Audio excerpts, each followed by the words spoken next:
Hey everyone, and welcome to Cold Outreach Success Stories, where we interview regular business people just like you who have achieved consistent business results using cold outreach on email and other channels. We go deep into their process with hot tips around personalization, messaging, and targeting to make sure that you take away some good ideas to make your cold outreach successful. So today we have on board Abhijeet and Vidya, the founders of Codewave.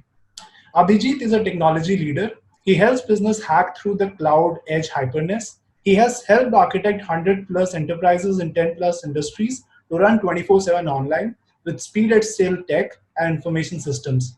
He diagnoses businesses at various growth stages and levels of digital integration, aspiring, advancing, plateaued, and offers a holistic consultation on how to design effective digital transformation journeys for continuous evolution. Vidya is a design leader.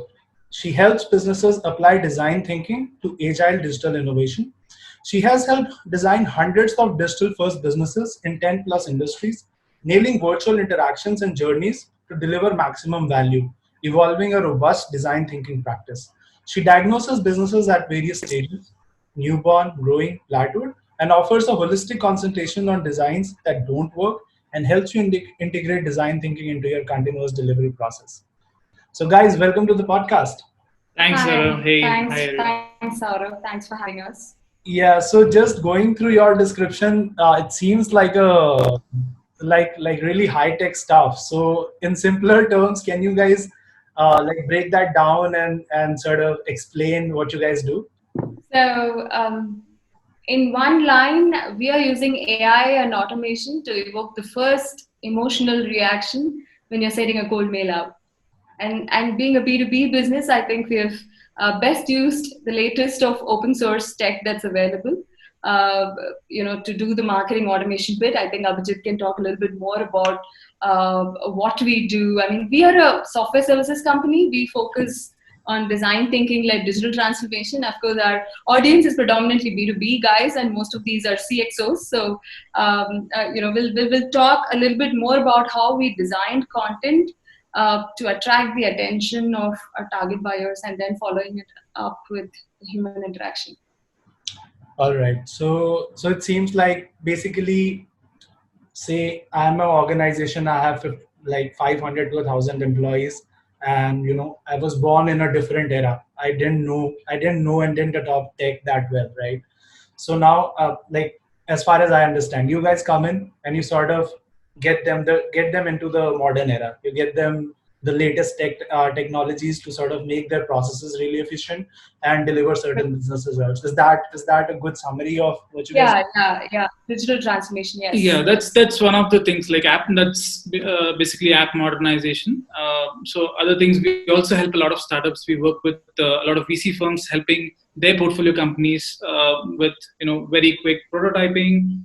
Go test it out in the market and see how people are reacting to it, and then do in a development in an agile way, design and development. Okay. So basically, you work with a variety of stages of the companies, is what you're saying, like from startups to large enterprises. The whole Yes. goal is fast iteration and getting good tech out there quickly. Yeah. Yes. Cool. And designing it in the right way as well, not doing keep making it an overkill. Understood. That makes sense. Cool. So let's dive into your outreach process. Like, so what's your ideal customer profile? I know you mentioned a range, and sort of how do you get their data? And within the sort of the business profile, what's the different customer personas that you target? Yeah, sure. So we, being a design thinking company ourselves, we have deployed our own practices into doing marketing automation as well. When it came to doing pre-sales and marketing, right, generating demand, traditionally the thought process goes like this. You buy a database and, you fire cold mails or what and, do a profile search, or you do an industry-wide search, do a grouping by role and all of it. I think I think we have to think about it in a whole new way. What we could do was do a very deep psychographic segmentation.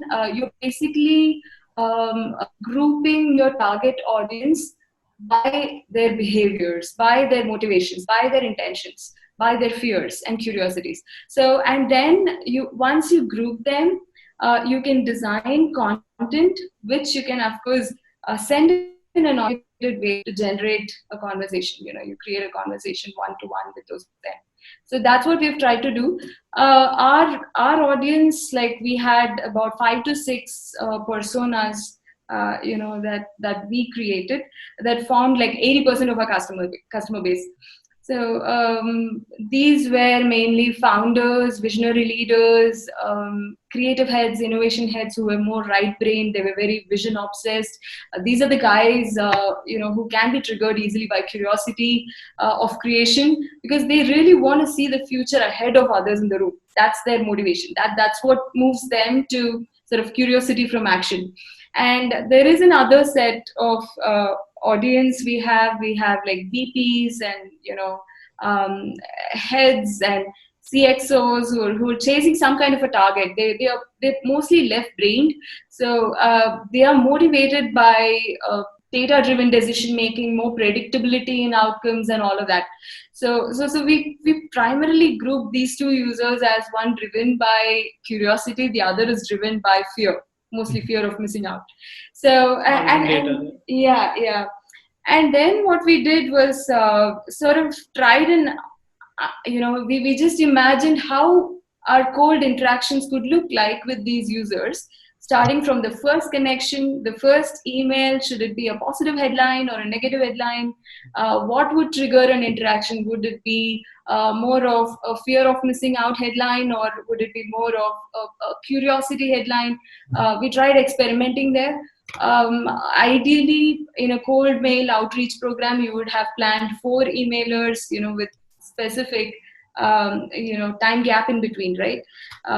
First mail goes, and then 5 days later the second one goes. But what really gets the person's attention is basically how well your subject line can capture the state of mind of the user.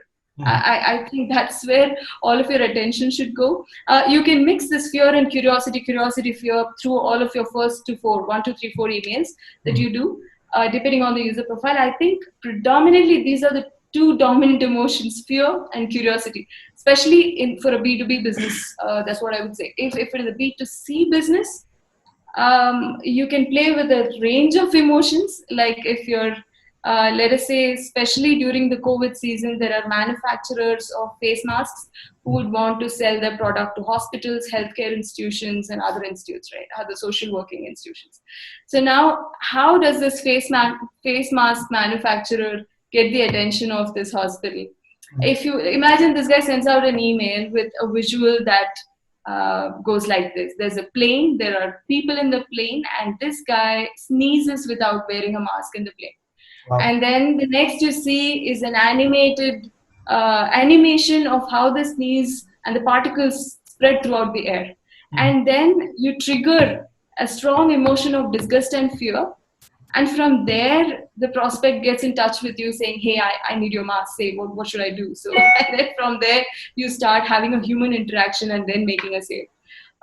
So I think AI and automation should just do this. Just evoke curiosity and leave it there. After that, everything should be human. Right. I hope that answers your question. Yeah, no, that's a very, very interesting point of view on this whole thing, because this is like the first time hearing of it. This is almost like emotion first thinking, as opposed to messaging first, or as opposed to sort of jobs to be done. So it's based on So imagine if you're an entrepreneur and you've just started the company, right? So you are driven, you're a young entrepreneur, so you're very driven by the chance to make a change in this world, the chance to create something big. So you're more likely to be curious as opposed to a career professional who has like climbed up the corporate ladder, become a VP. So for him, he won't really be curious. He'll respond to messages that sort of have him hit the target so that he can go to the next rung of his career ladder, right? From a VP to a CXO or something. Exactly. That's a very, very interesting way of thinking about it. Emotion first emails. So how do you come up with these messages like in a bit more detail, right? For example, say you're writing to a VP and say you want to evoke a fear-based message, like you might miss the targets if you don't involve us in your tech planning or something, like just as a Right. very crude way of saying that. um, so how do you sort of like, what does a typical email look like for you for that? Let's take a fear-based messaging, for example, to a VP. So, if you take an example of a VP, my first question would be, what are the metrics the guy is chasing? Is it a revenue metric or a adoption metric? What is the metric this person is chasing? And sort of ask this question, design this question in a way that it gets him thinking. Um, Something around, are you able to predict clearly what will happen 2 months after your launch? Are you able to predict the efficiency of your operations? Are you able to sort of predict greater outcomes, or are you at a risk of going down on efficiency? So these are the kind of subject lines I would design. I mean, not really subject lines. I don't think all of these well designed subject lines also work sometimes. Sometimes you just have to say, hey, Vidya, a quick question. And then those are the subject lines, that also could get you a click. And then inside, you could actually mirror the worry of the person, depending on what's the target they're chasing. No, that's a great point, because if they are chasing a particular metric, most of their day, I guess, goes with thinking about how to get better at getting to that metric, right? So if you're hitting them with that particular metric and you're able to evoke an emotion around that metric, and especially fear in Yeah. that kind of persona, then I think Yeah. the chances of getting a reply and chances of starting a conversation become that much higher. Yeah. So I would like to also add here, we will have to get to a very specific description of the role itself. Let us say this is a chief marketing officer. Mhm. So the predictability metric there is different from a chief digital officer to chief operations officer. So we'll have to figure what is it that they're trying to improve. Right. So the title becomes the cornerstone then, right? Because that Yeah, yeah, basically yeah, yeah. changes the emotion as well as the metric that these guys Yeah, might be chasing. yeah, yeah.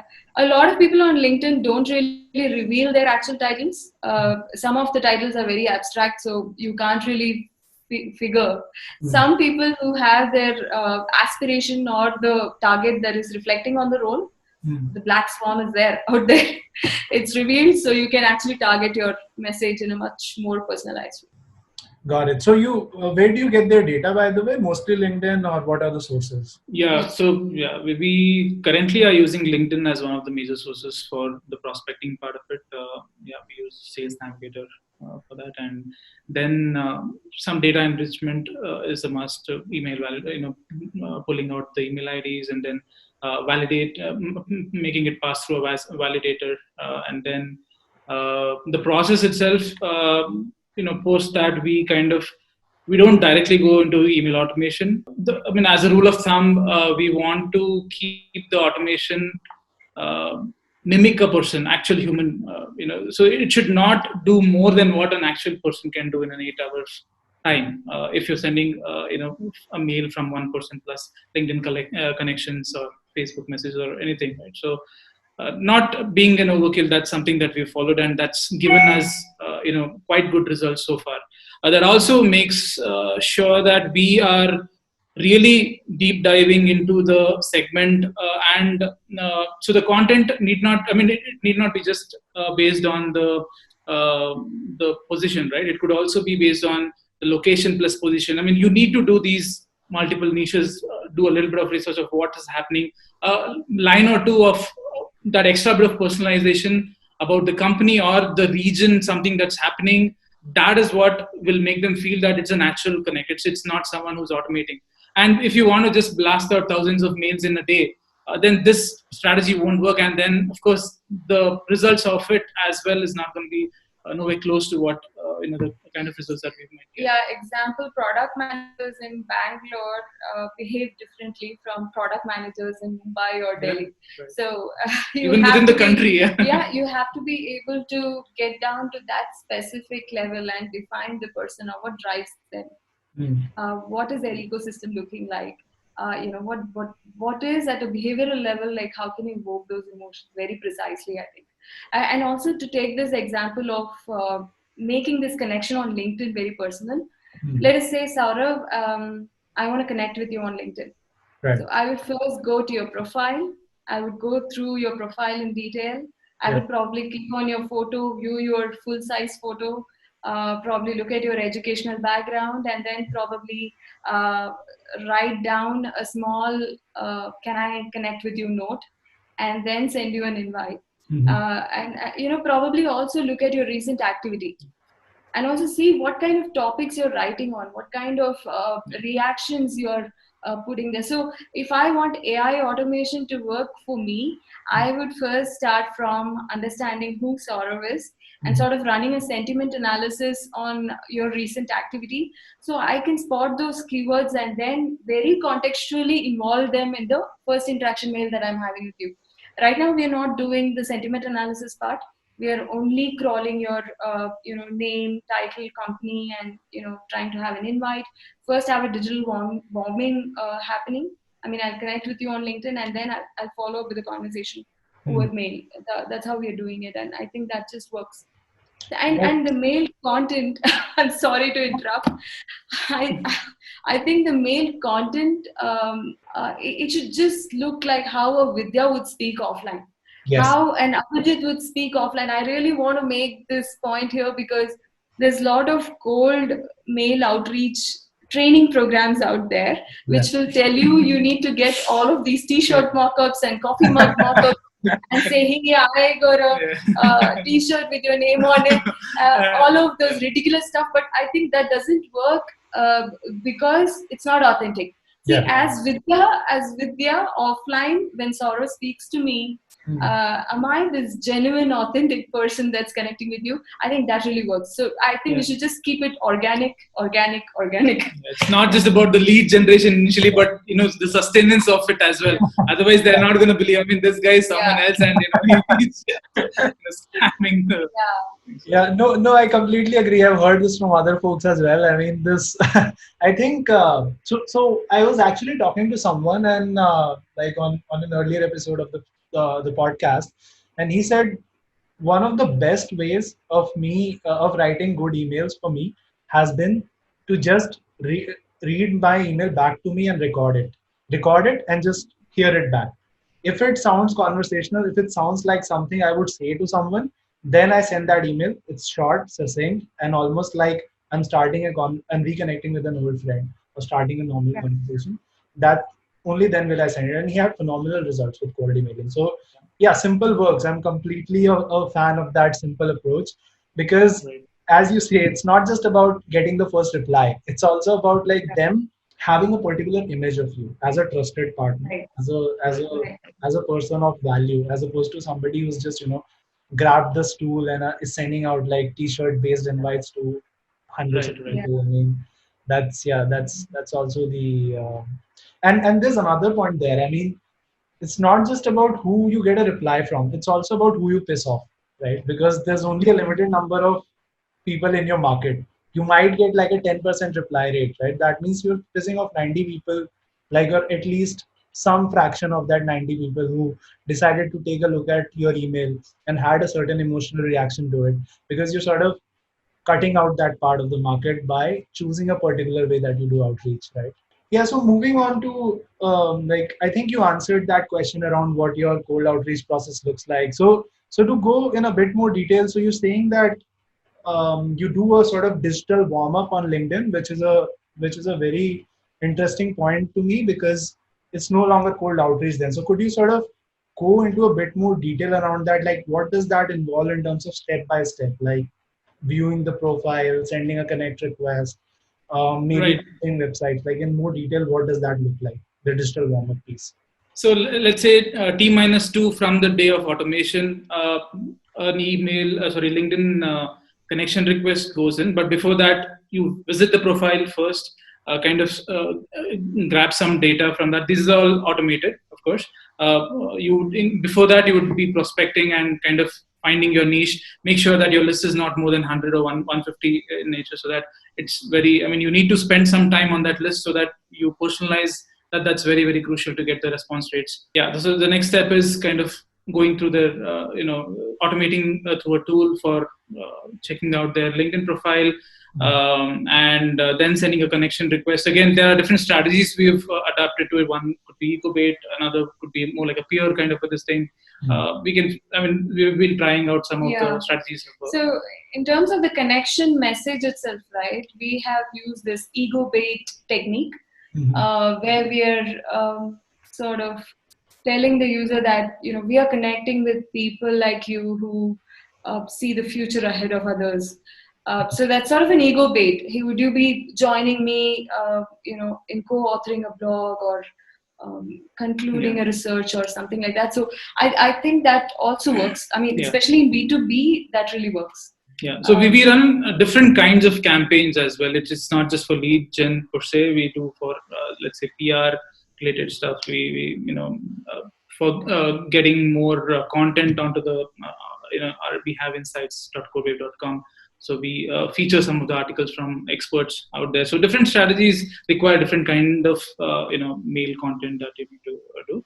Post the LinkedIn automation. So we wait for 1 or 2 days, and then an email goes out. There's at least 1 or 2 days you've given for them to see their LinkedIn feed and see that, okay, someone might have connected. So there's a little bit of recall about the company and the person who's connected. So from the same person whom the invite has gone from, this email also gets triggered with a little bit more information. Hey, I was on your site and I noted this, that's the personalization angle that I was talking to you about, keeping that list small. So you need to spend that extra bit of time to personalize some information. Some could be automated, some could be manual. So we'll need to figure that out, and keeping that first mail very, very small. And like you said, conversational, that's very, very crucial. The endpoint, without a button, you should have an answer that the person wants to respond to. That's when it really works. So yeah, the technique we used for the first mailer post the LinkedIn Connect was basically to tell the person reading the mail that we are observing them, we are observing their business. That was the effect we wanted to bring. So what we did was set up a system that crawls the homepage first fold of the prospect, and it puts that screenshot inside the mail saying, hey, I was on your website, and I'm really interested in knowing that you're working in this segment, you're doing this kind of work for these kind of people.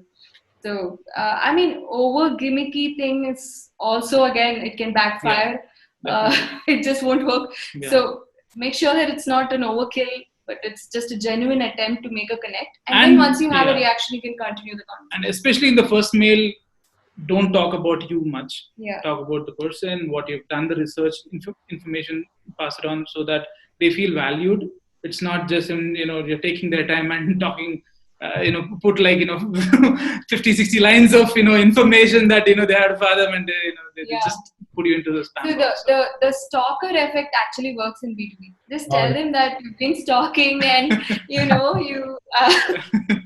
I've been following your posts, and also I think before the first human interaction, you should genuinely go through who the person is, and warm up the connection digitally through the AI tools. But of course, once you make the first human interaction, then after that you should make that so authentic as possible. Yeah, that's very, very important.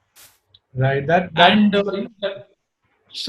The last part of it. So post the emails. Of course, we have those 2 or 3 mails that happen with different emotions that are being triggered at each point. And then we also do a remarketing kind of a campaign to these set of audiences. The costs are very much under control. With the number of people that we are targeting, we have very much control that. But we are also visible, again, that making it not look so cold. You are trying to approach them in various different channels. I think being omnipresent, that kind of helps as well. That's pretty impressive. Because then cold outreach doesn't stay cold, right? Because you've already sort of created some familiarity before they get the first email in. That's pretty impressive. I want to dig a bit deeper into the personalization information that you were talking about. So in a bit more detail, what are those custom snippets that you take out to refer into the email as well as the messages that you were talking about?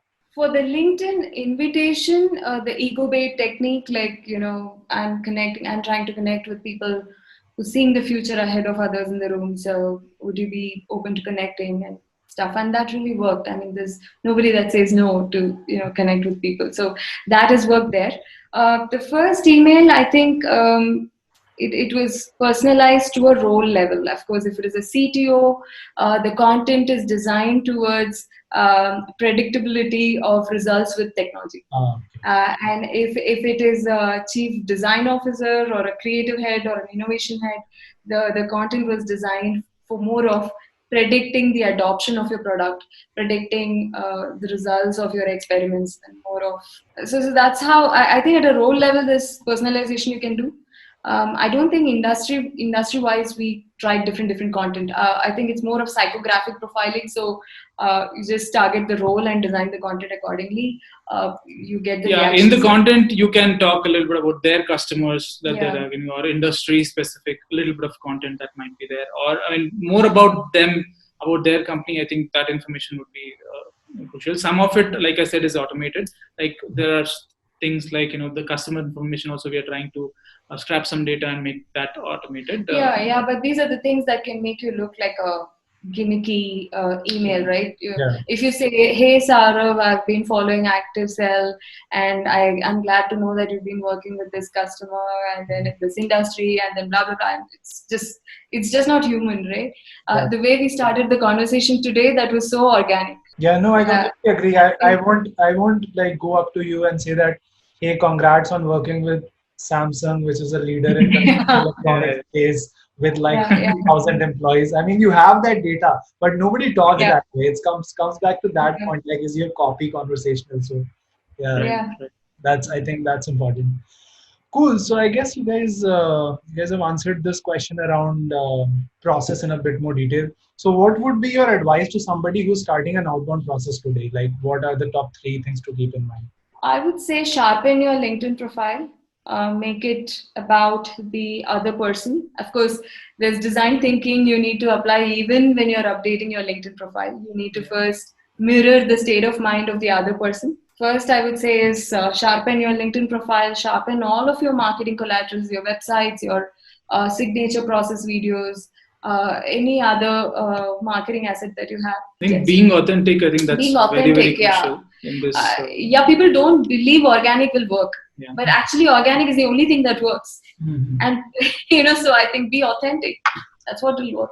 Another thing is there are some tools, I mean, this for the third point, there are some AI-driven tools which can really aid either the automation or post that automation, right? Once you have the conversation. Tool called Crystal AI, which tells you your disk profile, right?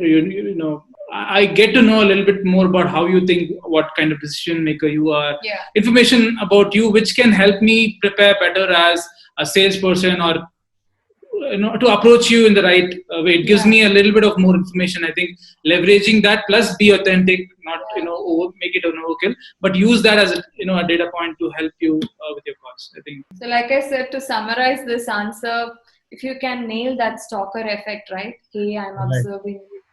Please don't mind, but I'm observing you. So I think that just works, and then be nice. Be a nice talker. I guess that's a great advice.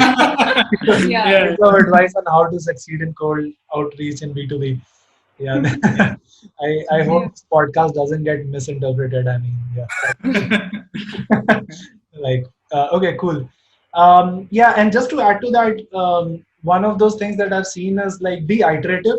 Always start in small batches, like send to 100 people first, and use that as a test batch. Never scale up till you found something worth scaling, right? Because if you try to send 1,000 emails on day one, you don't really have anything that works, right? Because you don't have the right targeting, you don't have the right messages, and what you're trying to do is scale something up before it's even liked by one person. To take a startup analogy, that's like raising millions of dollars on day one without even talking to a single user. And that's a recipe for disaster, as we've seen like pretty commonly in our startup ecosystem as well. Cool. So in terms of your future, like what are you guys excited about when it comes to increasing your outbound effectiveness? I know you mentioned some AI, some tools, like just just something that excites you right now. If you would go try right now. Right. So one of the things that we have tried doing internally is eliminate the need of having a sales team. So Yeah. we're going the consultative approach. I mean, things are drastically changing. I mean, a sales guy expectation from that person is different now. You can't say I'm going to check back with my tech team and get back to you. So probably the tech guys are the best sellers out there because they can. You need to be a problem solver at the end of the day, and at the moment of need, if you're able to solve the problem, I think that nothing can replace that, right? So we are restructuring the way we are thinking about doing sales. So this is something that we are doing. So now we have done for one or two people, but the same, let's say 100 or 150 connections going out from different sets of people, be it program managers, tech leaders, different types of people reaching out to different. I think that's where we are seeing how we can. Yeah, I think that's a great point. I mean, it's not about automating in volumes and just in a very machinic way, but making sure that there is a proactive connection request going from everybody. So there's an everybody to everybody that is enabled, in a very authentic, genuine manner, form a connection to just learn about how we can solve each other's problems. Yeah, I think that's a fantastic point, and there's larger secular trends driving that point. If you look at like the growth of G2 crowd, for example, it's people who are leaving reviews and people who are reading those reviews and just buying, right? So it's like the Amazon effect in B2B. And I feel that your move in that your thinking in that direction is spot on, because I think the word salespeople has become taboo, right? Nobody wants to be approached by somebody who has the word sales in their title, because sales has become synonymous with I have commission breath and you can smell it on me when I talk to you. So so even if you have salespeople, I'm saying give them different titles. I know a lot of salespeople will get pissed off when I say this on the podcast, but I think it's not a future-proof industry at all. There's going to be Amazonization of B2B, and G2 is like just a step in that. And I guess Codewave is following the wave of what G2 is doing for the entire industry. So I think that's a really interesting point, and you guys are really ahead of the curve on that, I feel. Cool. So in terms of the other stuff you mentioned, like the AI stuff you want to try, the yeah, those kinds of stuff. I think that might work out well for you as well. But just to be cautious, again, we've talked about AI and we've talked about like where AI should be used and should not be used. It should be used. It should be used in moderation, because that's the way that you will be authentic. Otherwise, 1,000 connect requests and like at 1% accept rate. So that again pissing off 999 people. Yeah. So all right, cool. This has been a really informative podcast, guys. Thanks so much for coming on. It was really, really, really fun to talk to you. And keep doing what you're doing. It's amazing the way you're sort of ahead of the curve on a lot of different stuff. So would love to follow your progress as you go. Sure, Saurabh. Thanks for having us. It was such a pleasure interacting with you. Yeah, thank you so much.